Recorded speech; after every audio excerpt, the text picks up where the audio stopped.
मित्रों स्वागत करते हैं एक बार फिर से हम आपके अपने यूट्यूब चैनल कवि क्लासेस में। मित्रों इस सेशन में हम लोग बात करने वाले हैं बीएड यानी कि बिहार बीएड एंट्रेंस एग्जामिनेशन 2022 के बारे में कि इसका एप्लीकेशन फॉर्म कब आएगा और इसके साथ साथ इसका एंट्रेंस एग्जामिनेशन कब होगा, एंट्रेंस कौन कंडक्ट कराएगा, इसकी एज क्या है, क्वालिफिकेशन क्या है, एंट्रेंस की फ़ी क्या है, एग्जाम पैटर्न क्या होने वाला है और इसके अलावा इसका सिलेबस क्या होगा। सिलेबस के अलावा हम लोग बात करेंगे टोटल सीट कितनी है, कट ऑफ मार्क्स कितना जाता है, गवर्नमेंट कॉलेज की फीस कितनी है और प्राइवेट कॉलेज की फीस कितनी है। ये सारी चीज़ें हम लोग इस वीडियो में जानेंगे। तो चलिए शुरू करते हैं ये स्टेप बाय स्टेप। सबसे पहले आपको बताना चाहेंगे कि जो एप्लीकेशन फॉर्म है वह कब आएगा। तो एप्लीकेशन फॉर्म आने से पहले आपको एक चीज़ बताना चाहेंगे कि 2021 में जो फॉर्म था वह जनवरी के लास्ट वीक में आ चुका था। ठीक है, तो जनवरी के जो लास्ट वीक में आया था आप लोग का, तो उस हिसाब से आप लोग का फिर कोरोना आ गया था और कोरोना के बाद क्या हुआ था कि जो आप लोग का एग्जाम हुआ था बिहार बीएड का, वह हुआ था आपका लगभग 13 अगस्त को आप लोग का एग्जाम हुआ था। तो उस हिसाब से अगर हम बात करें और जो एक्सपर्ट यहाँ मान रहे हैं कि कोरोना जो है वह थोड़ा थोड़ा कम होने वाला है फरवरी के एंड में, तो आप लोग का जो एप्लीकेशन फॉर्म है वह फरवरी के यानी कि आपके फरवरी के लास्ट वीक में आप लोग का जो फॉर्म है वह आ जाएगा। ठीक है, लास्ट वीक में आप लोग का जो एप्लीकेशन फॉर्म है वह आ जाएगा। और एंट्रेंस एग्जामिनेशन की अगर बात करें तो यह एंट्रेंस एग्जामिनेशन आपका मई में या फिर जून में आप लोग का एंट्रेंस एग्जामिनेशन होगा। ठीक है, क्लियर की बात है। दो चीजें, एप्लीकेशन फॉर्म आप लोग का फरवरी के लास्ट वीक में और एंट्रेंस एग्जामिनेशन आपके मई या जून के पहले हफ्ता में आप लोग का एंट्रेंस एग्जामिनेशन होगा। अब बात करते हैं कि इसका एंट्रेंस एग्जामिनेशन कौन कंडक्ट कराएगा, यानी किसको जिम्मेदारी दी गई है, बिहार सरकार ने दी है। तो यह जो मतलब दी गई है मतलब जिम्मेदारी वह दी गई है LNMU को दी गई है, यानी कि ललित नारायण मिथिला यूनिवर्सिटी जो कि दरभंगा में स्थित है, उसको यह जिम्मेदारी दी गई है। अगर हम बात करें एज की तो एज कोई बाउंडेशन नहीं है, लेकिन फिर भी एटलीस्ट आपको 16 ईयर्स होना चाहिए। ठीक है, 16 ईयर्स आपका मिनिमम एज रखा गया है किसी भी बीएड के लिए कि 16 साल आपका होना चाहिए। अब बात करते हैं हम लोग कि क्वालिफिकेशन क्या होनी चाहिए। तो देखिए क्वालिफिकेशन में सबसे पहले आपको बता दें कि अगर आप जनरल कैटेगरी से यानी अनरिजर्व कैटेगरी से हैं या फिर अदर स्टेट से हैं तो आपको 50% होना चाहिए। ग्रेजुएशन में आपके 50% होना चाहिए या फिर पोस्ट ग्रेजुएशन में आपके 50% होने चाहिए, दोनों में से, ग्रेजुएशन या पोस्ट ग्रेजुएशन में से। वहीं पे अगर आप एससी कैटेगरी से हैं, ठीक है, या फिर एसटी कैटेगरी से हैं या फिर आप बीसी से हैं या फिर ईबीएस से, ठीक है, या ईडब्ल्यूएस से या फिर दिव्यांग है तो आपको 45% होने चाहिए। ठीक है, क्लियर हो बात है। वहीं पे अगर आपने बीटेक बीई किया हुआ है, ठीक है, क्या किया हुआ है, बीटेक और बी किया हुआ, तो आपके 55% होना चाहिए। क्लियर हो बात है। 50% किसका, जनरल और अदर स्टेट के जो अप्लाई करेंगे इसमें। वहीं पे एससी एसटी ईडब्ल्यूएस या फिर किसी भी कैटेगरी के अन्य कैटेगरी में उनके 45% और बीटेक वालों के लिए 55% होने चाहिए। अगर बात करें कि इसका जो एग्जाम पैटर्न है कि बिहार बीएड का जो एंट्रेंस एग्जामिनेशन होता है उसका एग्जाम पैटर्न क्या होता है, इसमें टोटल जो प्रश्न पूछे जाते हैं वह 120 होते हैं। ठीक है, कितने होते हैं, 120 होते हैं। और टोटल मार्क्स भी कितने होते हैं आपके, 120 होते हैं, क्योंकि एक प्रश्न जो होता है वह 1 नंबर का होता है। और एग्जाम का जो ड्यूरेशन होता है यानी कि जो समयावधि होती है वह आपकी 2 घंटे होती है। ठीक है, कितने घंटे होती है, 2 घंटे, यानी कि आपको 120 मिनट मिलता है। निगेटिव मार्किंग आपका कुछ भी नहीं रहता है। ठीक है, यानी कि आपको कोई प्रश्न गलत करेंगे तो आपको कोई भी नंबर नहीं कटेगा। वही अगर हम बात करें कि आपका जो पासिंग मार्क्स है वह कितना होना चाहिए, तो इसके लिए अलग अलग क्राइटेरिया बनाई गई है।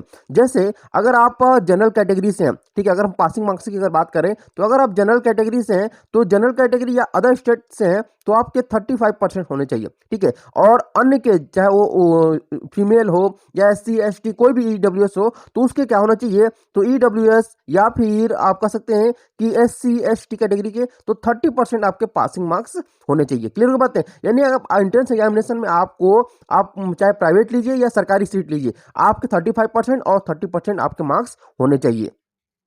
अब बात करते हैं हम लोग सिलेबस की कि आप लोग का जो सिलेबस है वह क्या होने वाला है। तो यहाँ पे देखिए 2 चीजें आपको दिखाई देंगी कि general English comprehension BEd program और general Sanskrit comprehension Shiksha Shastri programme. तो ये दोनों के लिए ही आपको, यानी कि अगर आप सिर्फ बीएड प्रोग्राम करना चाहते हैं तो आपको इंग्लिश कॉम्प्रिहेंशन का एग्जाम देना होगा। अगर आप संस्कृत से ग्रेजुएशन किए हुए हैं यानी कि जो शास्त्री का डिग्री है वह प्राप्त किए हैं तो आपको क्या होगा कि शिक्षा शास्त्री प्रोग्राम के लिए आपको 15 नंबर का क्वेश्चन पूछा जाएगा, यानी कि 15 क्वेश्चन पूछे जाएंगे जो कि 15 नंबर के रहेंगे। ये दोनों ही क्वेश्चन आप में से कोई एक करना है, ठीक है। अगर आप सिर्फ प्रोग्राम बीएड प्रोग्राम करना चाहते हैं तो इसको चुनेंगे और इसको नहीं चुनेंगे। वहीं पे अगर आप जनरल जो संस्कृत कॉम्प्रिहेंशन है इसको कर रहे हैं तो इसको आप लोग नहीं करेंगे। इन दोनों में से कोई एक ही करना है आपको। क्लियर की बातें। अब इसके बाद आता है नंबर आपका कि जनरल हिंदी से आपके जो प्रश्न पूछे जाते हैं 15 प्रश्न पूछे जाते हैं। लॉजिकल एंड एनालिटिकल रीजनिंग से यह आपके 25 प्रश्न पूछे जाते हैं। जनरल अवेयरनेस से आपके प्रश्न जो पूछे जाते हैं वह 40 प्रश्न पूछे जाते हैं। और टीचिंग लर्निंग एनवायरनमेंट स्कूल से आपके यानी टीचिंग एप्टीट्यूड से आपके 25 प्रश्न पूछे जाते हैं। इस प्रकार से कुल टोटल जो मार्क्स होते हैं यानी कि टोटल प्रश्नों की संख्या 120 होती है और टोटल मार्क्स जो होते हैं वह 120 मार्क्स के होते हैं। अगर बात करें हम लोग टोटल सीट की तो टोटल सीट यहाँ पे आपकी है लगभग 35,130 सीटें हैं, ठीक है। 35,130 सीटें आपकी यहाँ पे हैं, ठीक है, जिसमें कि कुछ घट बढ़ सकती हैं। उसके अलावा अगर हम सरकारी सीटों की संख्या बात करें तो यहाँ पे सरकारी सीटें सिर्फ 7 जिलों में है, ठीक है। कितने जिलों में है? 7 जिलों में सरकारी सीटें। और उनमें अगर हम सरकारी सीटों की संख्या बात करें तो कुल सीटों की संख्या जो है टोटल जो सीट है वह है आपकी 600 सीटें, ठीक है। बहुत सारे यूट्यूबर बोल रहे होंगे कि 1000 है, लेकिन आपकी जो सीटों की संख्या है वह लगभग 600 है और कुल 7 जिलों में यह आपके गवर्नमेंट कॉलेज है। अगर हम कट ऑफ मार्क्स की अगर बात करें तो अगर जनरल कैटेगरी से आप हैं, ठीक है, यानी अनरिजर्व से हैं तो आपके लगभग 96 एबव होने चाहिए, ठीक है। क्या होने चाहिए? 96 एबव होने चाहिए। ईडब्ल्यूएस कैटेगरी से आप हैं तो ईडब्ल्यूएस कैटेगरी में आपके 94 प्लस होने चाहिए। क्लियर हो बातें? वहीं पे अगर आप ओबीसी कैटेगरी से हैं, ठीक, क्या किस कैटेगरी से? ओबीसी कैटेगरी से हैं तो 92 आपके प्लस होने चाहिए। क्लियर हो बातें? 92 और यहाँ पे आपके 94 होने चाहिए। वही अगर हम बात करें ईबीएस कैटेगरी से हैं, किस कैटेगरी से? ईबीएस कैटेगरी से है, सॉरी ईबीसी कैटेगरी से। किस कैटेगरी से? ईबीसी कैटेगरी से हैं तो आपके भी क्या होने चाहिए कि 92 प्लस होने चाहिए, ठीक। वहीं पे अगर हम एसटी कैटेगरी की अगर बात करें तो एसटी कैटेगरी में आपके 85 प्लस होने चाहिए। ये गवर्नमेंट सीटों की संख्या हम बता रहे हैं, यानी गवर्नमेंट सीट कॉलेज में आपका एडमिशन लेने के जो मार्क्स है उसके बारे में बता रहे हैं। वही एससी कैटेगरी अगर बात करें तो एससी कैटेगरी में आपके 88 जो मार्क्स है वह उससे प्लस होने चाहिए। ये आपका कट ऑफ मार्क्स पिछले साल का रहा था। गवर्नमेंट कॉलेज की अगर फीस की बात करें तो स्पेशली मैं अलग से इसका वीडियो बना दूंगा, लेकिन यहाँ पे सरसरी नजर सबको बताना चाहेंगे कि जो पटना यूनिवर्सिटी है उसका जो फीस है, ठीक है, वह आपका 3,845 है, ठीक है। लेकिन यहाँ पे 2 वर्ष का, लेकिन यहाँ पे पटना यूनिवर्सिटी अपने जो फीस है वह बढ़ाना सोच रही है और वह 25,000 इसकी 2 साल की फीस करना चाहती है। वही प्राइवेट कॉलेज की जो फीस है वह लगभग 1.5 लाख रुपए प्राइवेट कॉलेज की जो फीस है वही है। इसके अलावा अगर हम बात करें कि आप लोग की तैयारी कहाँ से कर सकते हैं, यानी जो बिहार बीएड है उसकी तैयारी कहाँ से करें, तो आप हमारे यूट्यूब चैनल जो कभी क्लासेस है इसको आप सब्सक्राइब कर लीजिए। यहीं पे आपकी सभी विषयों की तैयारी आपको अच्छे तरीके से कराई जाएगी, वो भी कॉन्सेप्ट के साथ तैयारी कराई जाएगी और बिल्कुल ही निःशुल्क तैयारी कराई जाएगी। इसके सारे जो पीडीएफ वगैरह हैं सब कुछ आपको टेलीग्राम ग्रुप में मिल जाएंगे।